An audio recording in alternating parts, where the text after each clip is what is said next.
نہیں رہے گا. یا ممکن ہے تم اس پورے بیگ کو اٹھا کے یہاں اوپر رکھ دو, خود پڑھ لو, بس کھیل ختم. یہ ان کا دعوت کا انداز تھا. ان پھٹے پرانے جوتوں پہ سفر کرتے ہوئے وہ گلی گلی جایا کرتے تھے.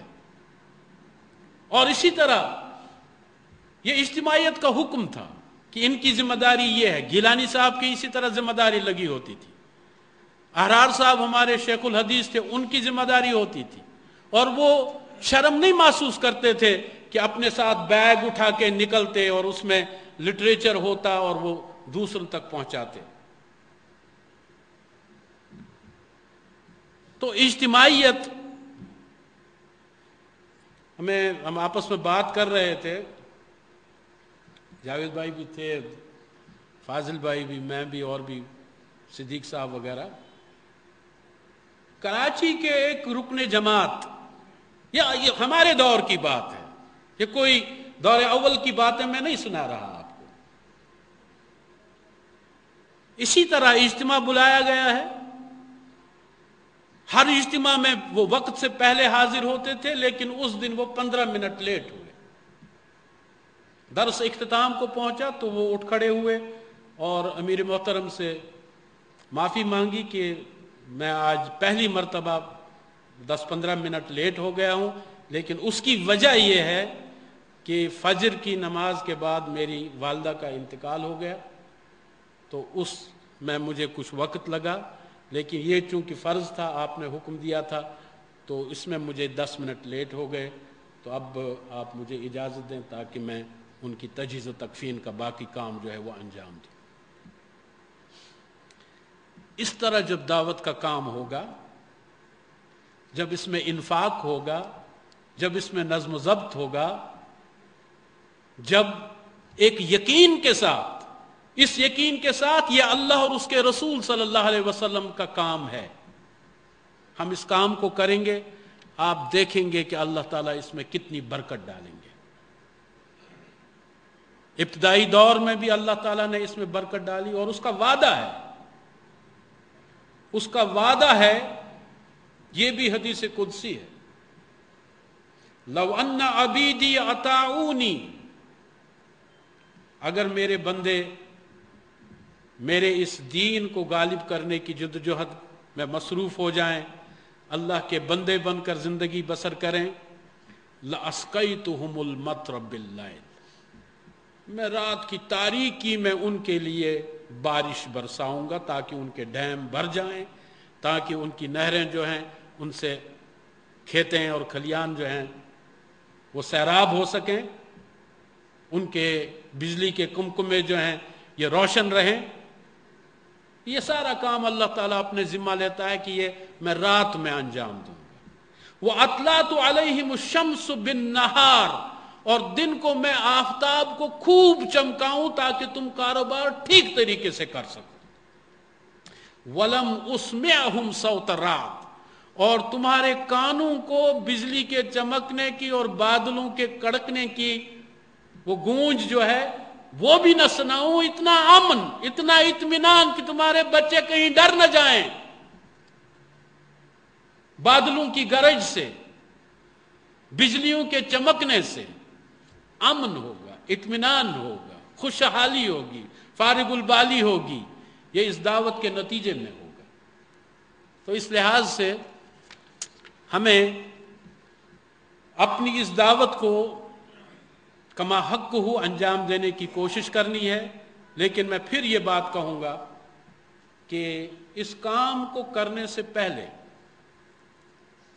ہمارے زمانے میں جب ہم مقبوضہ کشمیر میں تھے تو وہاں پہ رکن بنانے سے پہلے کئی سال تک ہمیں انتظار کرنا پڑتا تھا.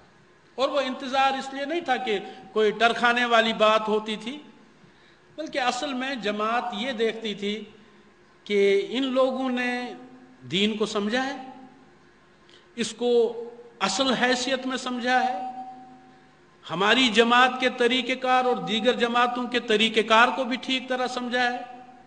اس کام کو وہ سیاسی کام سمجھتے ہیں یا دینی کام سمجھتے ہیں. وہ جب رسول اللہ صلی اللہ علیہ وسلم مکہ میں تھے تو بیخرہ بن فراس ان کے پاس آئے. اگر آپ نے محسن انسانیت پڑھی ہو اس میں یہ واقعہ درج ہے. بیخرہ بن فراس آپ صلی اللہ علیہ وسلم سے پوچھتے ہیں اچھا مجھے یہ فرمائیے کہ یہ جو آپ بات کر رہے ہیں کلمۃ واحدۃ تعتونیھا تملکون بها العرب وتدین لکم بها العجم، کہ اگر آپ لوگ ہماری اس دعوت کو قبول کریں، قریش مکہ سے رسول اللہ صلی اللہ علیہ وسلم نے فرمایا اگر تم یہ دعوت قبول کر لو مکہ نہیں عرب تمہارے زیر نگی ہوگا اور پوری دنیا تمہاری طرف باج لے کر آئے گی، خراج لے کر آئے گی، باج گزار ہوگی. تو بیخرہ بن فراس نے کہا جی آپ کی دعوت جو ہے اس میں مجھے سیاست کی بو آ رہی ہے، مجھے یہ بتائیے کل کو اگر آپ اقتدار میں آ گئے تو مجھے کیا حصہ ملے گا؟ میں آپ کی حمایت کروں گا مگر مجھے کیا حصہ ملے گا؟ رسول اللہ صلی اللہ علیہ وسلم نے یہ نہیں فرمایا جی کیا بات کر رہے ہیں، کہاں ہماری دعوت اور کہاں اقتدار، ہم تو اللہ والے لوگ ہیں، اللہ اللہ کرنے والے لوگ ہیں، ہمیں اقتدار کے ساتھ کیا تعلق ہے؟ یہ نہیں فرمایا، بلکہ فرمایا وہ اللہ ہی بہتر جانتا ہے اس وقت کون ہوگا اور کس کے حصے میں کیا آئے گا. یعنی جس کسی بندے کو ادھر آنا ہے وہ یہ سوچ کر نہ آئے کہ کل مجھے ایم ایل اے شپ ملے گی یا ایم این اے بنایا جائے گا یا کیا بنایا جائے گا. آپ یہاں اس لیے آ جائیے یہ قدم قدم بلائیں، یہ سواد کوئے جانا، وہ یہیں سے لوٹ جائے جسے زندگی ہو پیاری.